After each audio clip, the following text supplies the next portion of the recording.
السلام الله عليكم، رمضانكم مبارك كريم. مع انه شوي متأخرة ولكن ان شاء الله تكونوا بألف خير. اليوم ان شاء الله راح نديروا مع بعض تحلية احمد الزامل اللي عاملة ضجة على كل مواقع التواصل الاجتماعي. مكوناتها سهلة وبسيطة واكيد توجد ليه لهاد الكيك ولهاد التحلية راح نحتاج فيها كيكة شوكولاتة تكون يعني أي كيك شوكولا انتي جاهزيه في البيت وإلا تشتريه جاهز مثل ما أنا جبته. راح نحتاج فيها إلى شوكولاتة الحليب، كاكاو، راح نحتاج حليب محلى، ونحتاج كريمة، ونحتاج جبن. أول حاجة راح نقطع الكيك تاعي ونحطه طبقة أولى، وانتي إذا طيبتيه في البيت فتقدري إنك تخليه في نفس الصينية وتطبقي عليها كامل المكونات الثانية.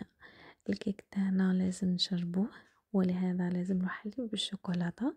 تقدري انك تجيبيه جاهز كذلك، اما انا جبت الحليب من البيت وحطيت له شوكولاتة غبرة او شوكولاتة الحليب يعني اللي نديروها بالعادة، وسقيت به مليح الكيك تاعي. كل اللي سقيت به راح يتشربوا. على حدة راح نجيب كاس إلا صباع أو إلا ربع من الكريمة، كريمة الخفق طبعا الحلويات، ونصف علبة من حليب مركز محلى.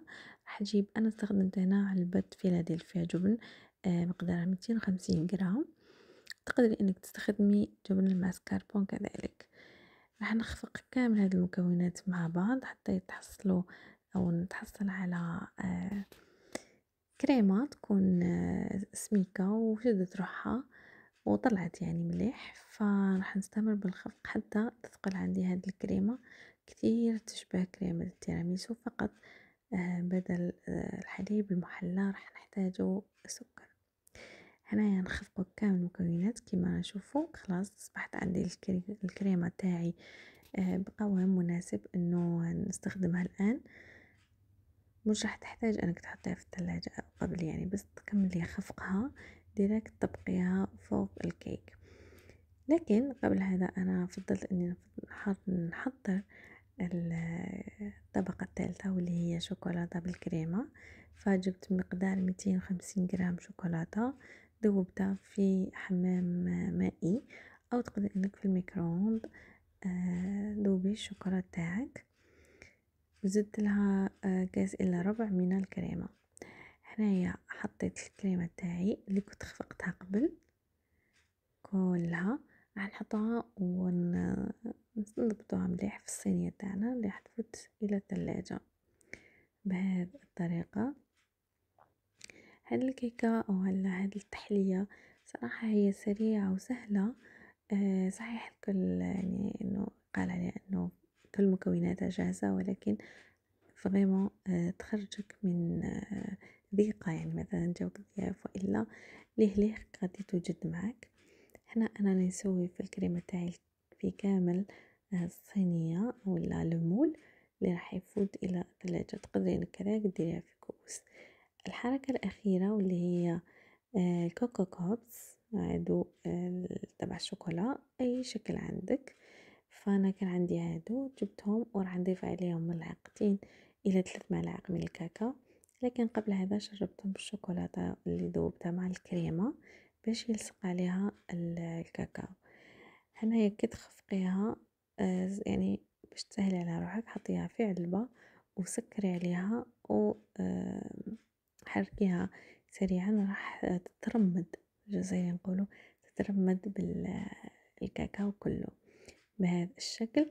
انا حنواصل خفقها وبعدين نلتقوا. هنا اصبحت عندي جاهزة. فوالا راح نحط الكريمة اللي ذوبناها مع الشوكولاتة، ولكن كخطوة الأولى بس ديري الكريمة اللي في الصينية فوق الكيك حطيها في الثلاجة تبرد، والكريمة اللي ذوبتيها مع الشوكولا خليها تبرد شوية باش ما تذوبلكش الكريمة البيضاء. هنايا حطيت الكوكو كوبس اللي حطيت له الكاكاو ورشيت له شوية كاكاو من السطح كذلك. هنا كيكتنا أصبحت جاهزة، ما عليك غير تخليها الثلاجة تبرد. وألف صحة وهنا عليكي وعلى كل عائلتك. جربيها مش راح تندمي، لذيذة سهلة كثير كثير طيبة وراقية صراحة.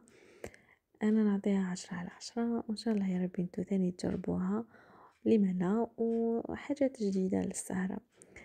هنايا أنا نقولكم إن شاء الله يا ربي تعجبكم وصفة اليوم، إن شاء الله يا ربي تكونوا بألف خير وعافية. ما تنساوش تشتركوا في قناتي وتخلوا لي تعليقات جميلة، وإن شاء الله يا ربي نلتقوا مع وصفات جاية. وذوقا وصفات العيد هي على الأبواب، إن شاء الله يا ربي نقدر نلبي طلباتكم، وإلا أني نرضيكم بإذن الله. شكرا من القلب على كل دعم وكل اللايكات وكل الاشتراكات اللي معايا، وكل فرد مشترك بالقناة. إن شاء الله يا ربي يكون من عتقاء النار في هذا الشهر الفضيل. أنا كملت قطعة تاع التحلية، وإن شاء الله نشوفكم في الفيديو الجاي. في أمان الله وحفظه. سلام.